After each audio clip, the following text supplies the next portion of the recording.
자, 우리 어제 말씀에 여호와를 경외하며 그의 길을 걷는 자마다 복이 있도다라는 말씀을 살폈습니다. 자, 하나님께서는 여호와를 경외하는 이들에게 가정의 복을 주시는데요. 첫 번째는 가정의 믿음의 복을 주십니다. 자, 다시 한번 1절 우리가 읽으시면서 마음에 새깁니다. 여호와를 경외하며 그의 길을 걷는 자마다 뭐가 있도다? 복이 있도다. 여러분, 믿음의 가정이 된다고 하는 것은 참으로 복입니다. 우리가 이를 알고 여러분의 가정에 온 가족이 다 믿음으로 주님을 믿는다면 기본적으로 감사하시고 복받은 줄로 믿으시길 바랍니다.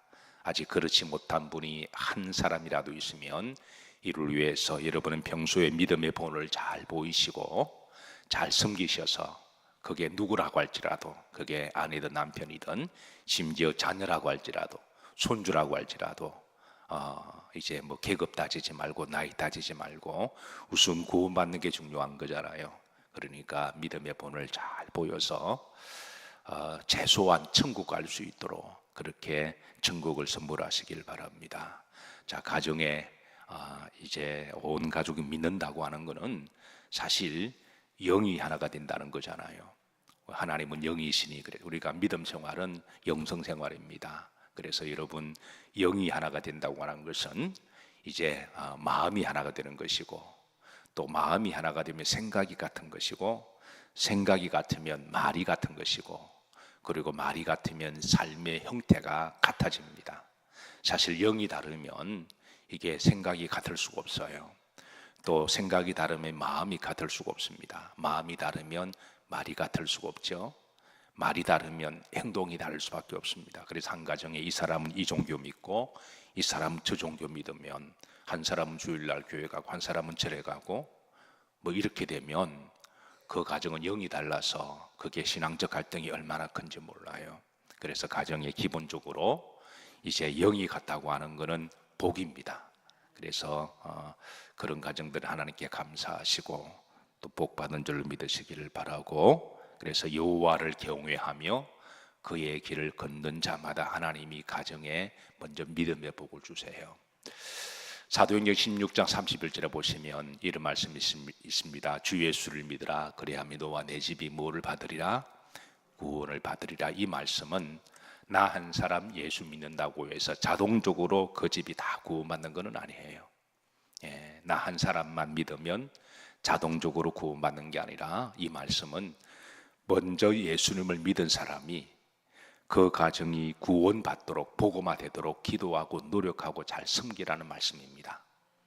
그래서 그러면 가족을 위해서 기도하고 그리고 신앙의 본을 보이고 내가 좀 더 참고 내가 좀 더 신앙의 분위기를 만들고 그러면 하나님이 때가 되면 그 가정을 구원받게 하시고 인과 기도 되게 하신다고 하는 것입니다. 사랑하는 성도 여러분, 가정의 믿음의 복이 먼저 있으시기를 주의 이름으로 축복합니다. 부부가 영이 같아서 같은 하나님을 이야기하고 같은 신앙을 이야기하고 같은 믿음을 이야기하고 아이들과 믿음이 같아서 같이 신앙을 이야기하고 같이 성경을 이야기하고 같이 아브라함을 이야기하고 같이 다윗을 이야기하고 함께 예배드리고 함께 기도하자, 밥 먹을 때 기도하자 그랬을 때 온 가족이 손을 모아서 머리 숙이는 것도 복입니다. 신앙이 다르면 기도하자 그러면 왜 그럽니다. 이러면 참 곤란한 거거든요. 부모는 기도, 애들은 눈을 멀뚱멀뚱 떠가지고 기도 안 하고 뭐 어떤 불교를 아미타불교에 오면 이건 뭐 쫓을 수도 없고 죽일 수도 없고 살릴 수도 없고, 그래서 여러분 이런 일들이 이제 믿지 않는 가정들 속에는 일어나는 일반사들인데 우리 믿음의 가정들은 이런 가정이 되기를 평소에 귀히 여기시고 최소한 밥 먹을 때 기도합시다. 그러면 아이들이 머리를 숙여서 손을 모아서 부모의 기도를 받는 것도 그런 분위기를 만드는 것도 믿음 있는 사람이 해야 되는 것이고, 그리고 그런 가정이 복 있는 줄로 믿으시기를 주의 이름으로 축복합니다.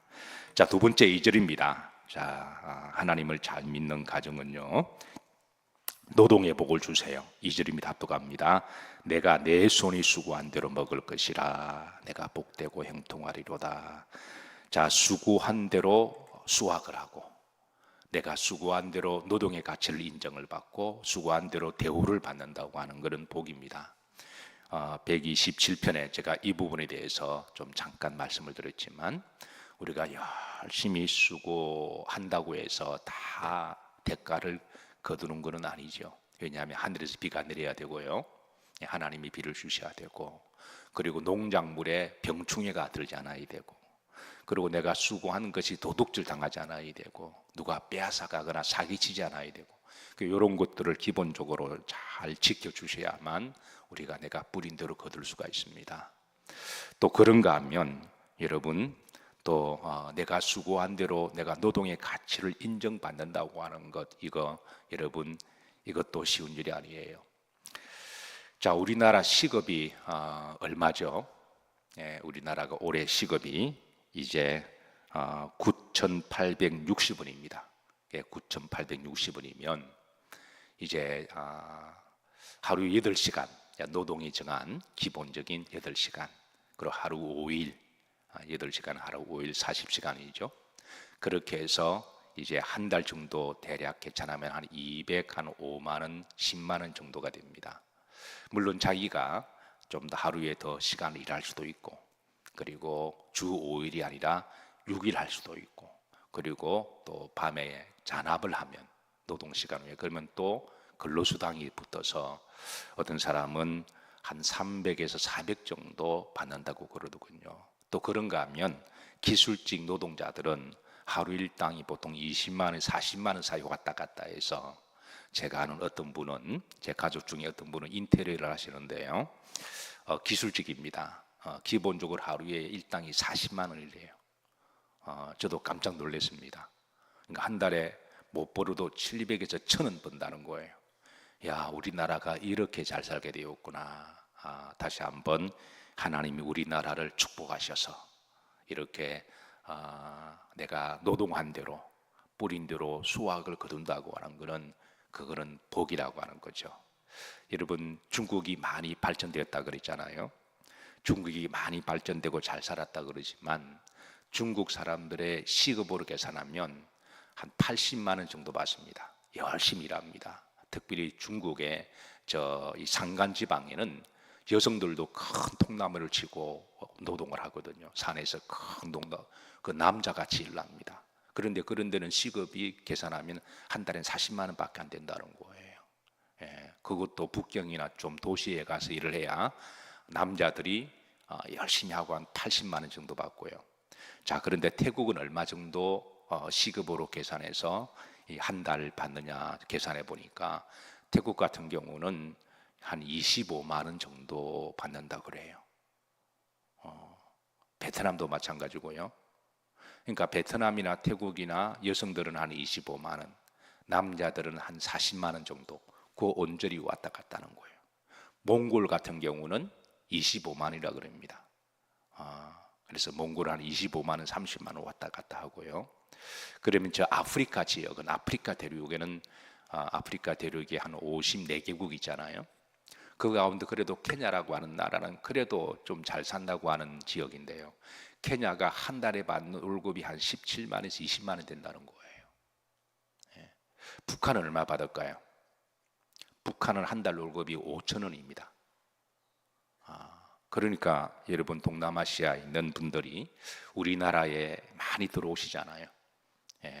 들어오셔서 몇 년만 고생하면 자기 나라에 들어가면 집도 사고 땅도 사고, 그렇게 하기 때문에 그렇게들 많이 들어오시는 거거든요. 또 들어와서 그네들은 하루에 40시간만 일하는 게 아니라 이제 밤을 새워서 일하기도 하고, 그러면 한 달에 보통 400, 500을 번다는 거예요. 가만히 보면 하나님 우리나라를 많이 축복하셨습니다. 1960년도만 하더라도 우리나라가 아프리카보다 시급이 적었거든요. 그런데 우리 60년대도 우리의 부모님들 얼마나 열심히 일했나요? 제가 기억하기로는 저희 부모님도 열심히 일하셨어요. 새벽에 일찍 나가셔서 밤늦게 일하시고, 그런데 그때 우리나라가 이제 아프리카보다 못 살았습니다.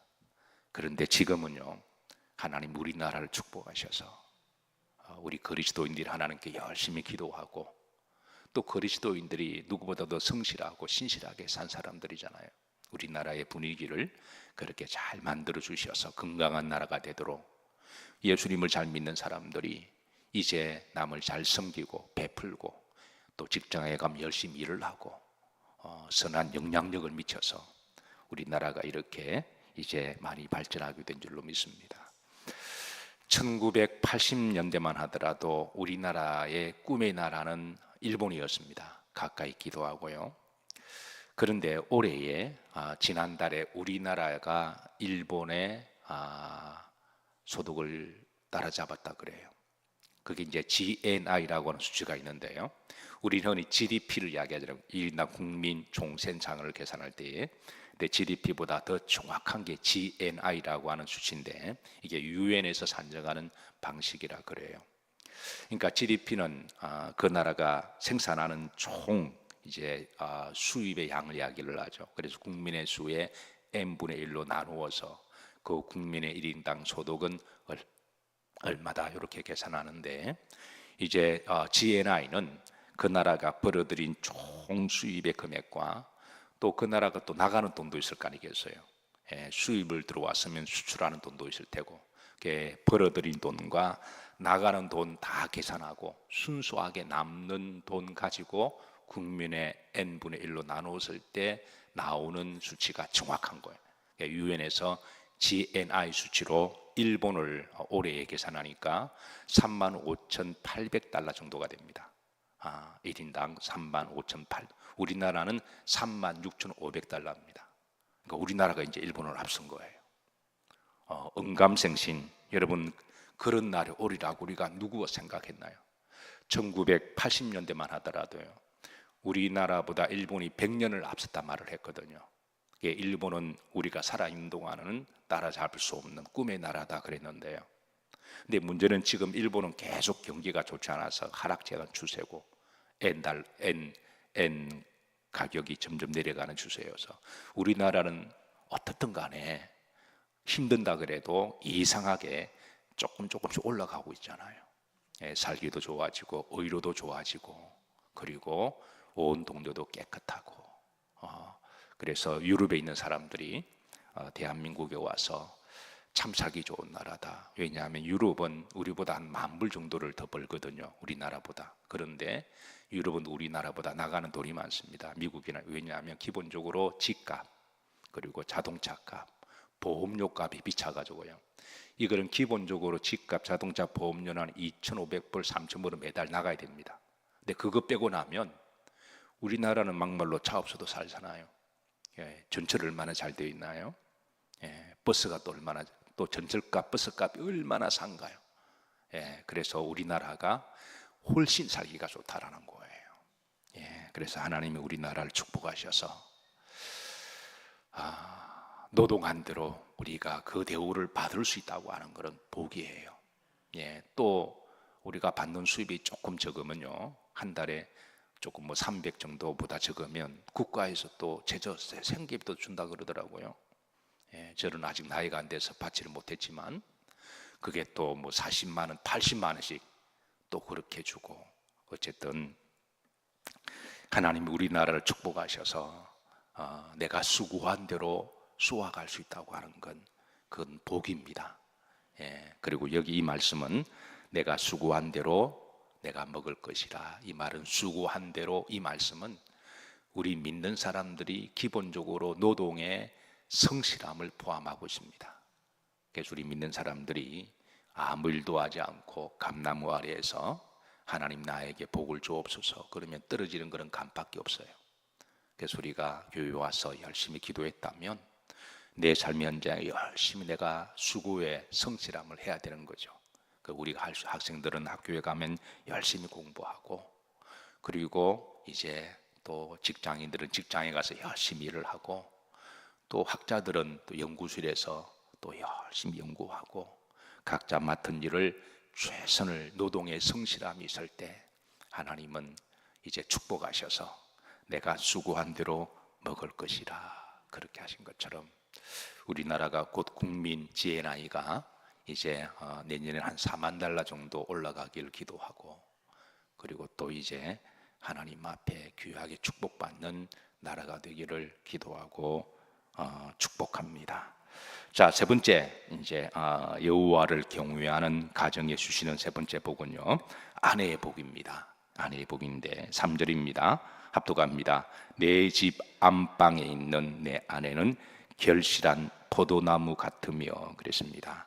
자, 여기 보면 아내에게 다음 두 가지 복을 말씀하는데요, 내 집 안방에 있는 아내라 그랬습니다. 그러니까 아내를 수식할 때에 내 집 어디에 있는 안방, 이 말은 이제 가정의 중심은 아내가 중심이 되는 가정이 되게 하신다라는 거예요.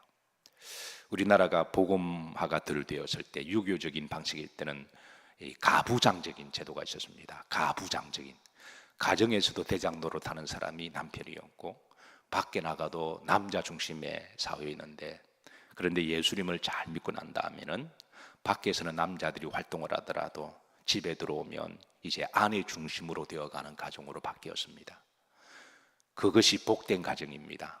가정에서 남편이 아내에게 져주고, 또 아내가 안방마님의 주위를 누구라는 거예요? 그 아내라는 거예요. 그래서 요즘 젊은이들을 결혼하는 걸 보면요, 다 아내에게 맞춰주더라고요. 예, 그래서 그게 참 좋은 것 같아요. 예, 아내에게 맞춰주고 아내 중심으로 신혼살림 장만할 때도 다 아내가 원하는 거로, 결혼할 때도 8시간 동안에 남편은 가만히 서 있고 신랑은 가만히 서 있고, 여자만 메이크업하고 막, 예, 또 이렇게 밥을 먹어도 아내가 먹고 싶은 중심으로 먹고, 예, 살림을 하더라도 아내 중심으로, 부엌을 꾸미더라도 아내 중심으로 하고, 저는 참 좋은 것 같아요. 예, 어쨌든 하나님께서는 아내 중심의 가정이 복되다. 예, 아내 중심이 가정이 복되다. 예, 또 그렇다고 오늘 집에 갈 때 뭐 큰 소리 치지 마시고, 예, 성경에 예수님을 잘 믿으면, 그러니까 내 집 안방에 있는, 안방마님은 아내임을 가르쳐 주고 있습니다. 아내 중심으로 돌아가는 가정. 자, 두 번째 보시면 내 아내는 무엇과 같아? 결실한 포도나무 같아. 이 결실한 아내를 포도나무로 비유했는데요.